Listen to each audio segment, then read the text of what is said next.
You can raise your hands in worship this Sunday and still not love God. Say that out loud. Sit with it for 1 second. Because in Matthew 22, someone asked Jesus the most important question in the entire Bible. Not, what should I believe? Not, what should I do? He asked what mattered most. Period. And Jesus didn't say, obey God. He didn't say, attend church. He said, love the Lord your God with everything you have. Love. That's the target. Everything else is just the scaffolding around it. Here's what that means for you tonight. You can hit every mark, the prayers, the verses, the tithe, the worship set, and still be aiming at the wrong thing entirely. Routine can wear the exact same clothes as devotion. So can guilt. So can fear. From the outside, you cannot tell them apart. From the inside, God already can. There are 6 signs, 6 ways this shows up without you noticing. The 6th one is the one that exposes the other 5. So if you skip to the end, you'll miss the part that actually changes something. Stay for it. Sign number 1. Your love has a receipt attached to it. I remember a guy at my old church, I won't use his name, who used to close every service in tears, hands up, voice cracking, the real deal, or so it looked. Then, his marriage fell apart, and within 2 months, he was gone. Not angry, not defiant, just gone. Quiet, like someone had unplugged him. Nobody talked about it out loud, but everyone noticed. Here's what was actually happening. In John 14:15, Jesus said, if you love him, you'll keep his commands. Read that order again. Love comes first, obedience grows out of it. He never said obedience produces love, because it doesn't. So when a person's devotion evaporates the moment life stops cooperating, that's not proof God failed them. It's proof the love was never really aimed at God to begin with. It was aimed at what God was doing for them. There's an older version of this same story in the book of Job.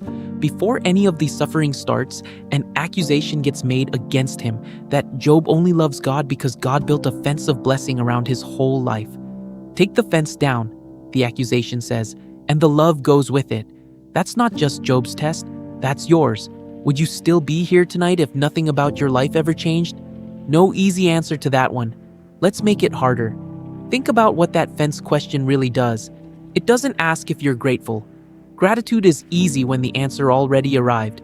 It asks something colder. Would the relationship survive if the answer never comes at all? Most people never get tested on that question directly, but smaller versions of it hit constantly. A diagnosis, a layoff, a marriage that goes quiet over years instead of ending in one dramatic night. And in those smaller tests, a lot of people discover exactly what the accusation against Job predicted. The love was real as long as the fence stayed standing. Sign number 2. You want God's hand, not God's face. Picture the kind of phone call where you already know what's coming before you pick up. A friend who only calls when he needs something. Never just to talk, never just to check on you. You start answering slower every time. Now flip the question back on yourself. When was the last time you prayed and didn't ask God for anything? In John 6, Jesus fed 5,000 people with almost nothing. The next day, the crowd came looking for him again, and Jesus said the quiet part out loud. They weren't chasing him. They were chasing another meal. They'd tasted the miracle and mistaken it for the man. Most of them left once they realized the free bread wasn't coming twice. That's the part of the story people leave out. A crowd that size, and almost none of them stayed once Jesus stopped being useful in the exact way they wanted. Here's what this means for you. If your prayers are almost all requests, and your gratitude only shows up after the answer comes, that's not a relationship with God. That's a vending machine with a cross on it. So, what happens when the machine stops giving you what you put the coin in for? Sign number 3 answers that. But notice the shape of what already happened in John 6. Jesus didn't chase the crowd down and beg them to stay once the free bread stopped. He let them walk. That's the part that should unsettle you more than the miracle itself. A whole crowd left the presence of God the moment he stopped being useful in the exact way they wanted, and nothing about that story suggests they were unusual. Sign number 3. Silence doesn't make you seek him, it makes you drift. Here's the thing nobody tells you about spiritual drift. It never feels like rebellion while it's happening. It feels like nothing at all. That's what makes it dangerous. A missed morning becomes a missed week. The Bible stays closed a little longer each day, not out of anger, just because opening it stopped being automatic. Then, one day, months have gone by, and you can't even point to the moment it started. Job never got his explanation. God went silent on him for chapter after chapter. No reasons, no comfort, nothing. And Job's response wasn't to walk. He said even if it kills him, he's still holding on. That's not the reaction of someone chasing blessings. That's the reaction of someone who actually loves the one who went quiet. Ask yourself honestly, has your walk with God gone cold because you're angry at him? Or because you just stopped showing up and never noticed? But silence isn't the real danger here. The real danger is what silence eventually does to your conscience. Sign number 4, sin stopped bothering you. I once knew someone who described the first time they lied to a parent as a kid, stomach in knots, couldn't sleep, replayed it for days. Years later, same person, same kind of lie, told without a flicker. Not because the lie got smaller, because they got used to it. That's what unchecked sin actually does. It doesn't usually get louder over time. It gets quieter, until it's just background noise you've trained yourself to ignore. After David's affair with Bathsheba and everything that followed, he didn't write a psalm explaining himself. He wrote Psalm 51, a raw, desperate plea for God to create a clean heart in him, because his own heart had already proven it couldn't be trusted. That psalm only exists because the weight of what he'd done hadn't gone away. The grief was proof the love was still alive underneath it. So here's the question that actually matters. Can you sin the same sin over and over, with less feeling every single time? If so, that's not maturity. That's numbness wearing maturity's clothes. Here's why that distinction matters more than it sounds like it does. Numbness and peace can look identical from the outside. Both are quiet, both are calm, both let you sleep at night. But peace comes from a conscience that's been cleaned. Numbness comes from a conscience that's been ignored so many times it stopped speaking up. One is the fruit of grace, the other is the cost of neglect, and the only way to tell them apart is to ask whether anything still moves in you when you fall short. Because if nothing does, that silence isn't rest, it's absence. Before we go further, I want to ask you for something small. Type the word clean in the comments if any part of this has found you tonight, not for the algorithm, because typing it is sometimes the first honest thing a person does in weeks, and I want to know I'm not talking to an empty room. Sign number 5. Correction feels like an attack instead of a father's hand. A coach tells you your form is wrong, and you adjust without much resistance, and because you trust he wants you better, not smaller. Let a sermon or a verse point at something in your own life, though, and watch how fast the defenses come up. That's not what it means. They're judging me. God knows my heart. Hebrews 12 says, God disciplines the ones he loves the way a proud father disciplines a son, not the way a stranger attacks an enemy. Most people can quote that verse. Very few actually let it land, because correction never feels like love while it's happening. It feels like loss.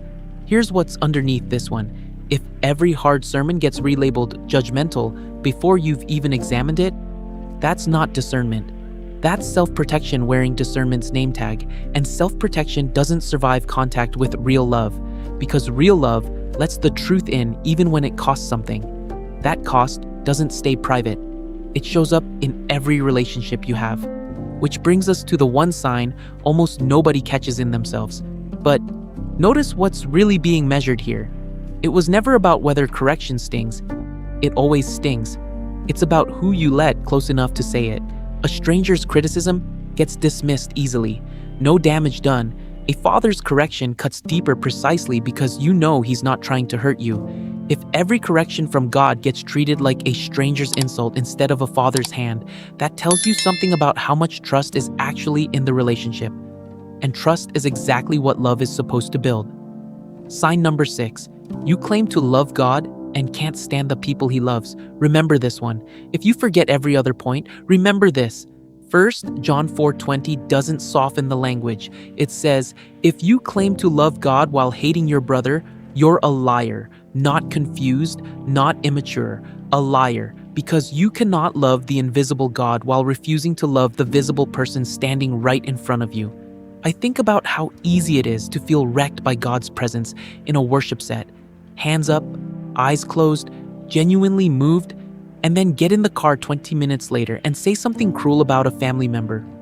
Cut someone off in traffic and mean it. Hold a grudge for 3 years and rename it a boundary, never once praying for the person on the other end of it. Love for God was never meant to stay vertical. It was built to move outward, into the coworker who annoys you, the parent who hurt you, the person who did not earn 1 ounce of your patience. If it never moves outward, John says plainly, it was never really there. That's not a guilt trip. That's the most honest test in the whole Bible, because feelings can be manufactured under a worship light, but patience with a difficult person at 2 in the afternoon on an ordinary Tuesday cannot be faked. And that's why this sign outweighs the other 5 combined. You can fix a prayer life. You can rebuild gratitude. You can soften toward correction given enough time and humility. But a heart that claims to love God while staying cold toward people isn't missing a discipline. It's telling you what the love was actually made of the whole time. Think about how easy this one is to hide from yourself. Nobody stands up in church and says out loud, "I don't love God." But plenty of people can go a full week without 1 act of real patience towards someone who cost them something, and never once connect that to their relationship with Him. That's the trap. Sign 6 doesn't announce itself with a crisis of faith. It hides inside ordinary moments that never feel spiritual enough to examine. So here's where all 6 of these land together. Real love for God survives when the blessings stop. It chases His face, not just His hand. It stays close in the silence instead of drifting off. It still grieves sin instead of going numb to it. It receives correction instead of resenting it. And it spills over into how you treat the people who least deserve your patience. None of these 6 show up all at once, and none of them announce themselves. That's what makes this list dangerous instead of just uncomfortable. A person doesn't wake up one morning having stopped loving God. It happens the way rust happens. 1 unnoticed morning, 1 skipped conversation, 1 grudge left alone a little too long, until the distance feels normal and nobody around you can even tell. If reading through those 6 tightened something in your chest, good. That tightness isn't shame, it's an invitation. God isn't showing you this to humiliate you. He would rather have your honest heart tonight than your performed devotion for another 20 years. Pray this with me if you want to. God, I don't want to love what you give more than I love you. Show me where my love has gone conditional, or quiet, or cold. Teach me to love you the way you've already loved me, patiently, honestly, and all the way through to how I treat the people around me. Amen. If one of these 6 hit you tonight, don't just scroll past it. Tell me the number, 1 through 6, in the comments. I read every one of them. And if you want more of this, not surface-level Bible teaching, but the kind of conversation that actually holds a mirror up to how you're living, subscribe to The Word. This is exactly what we do here.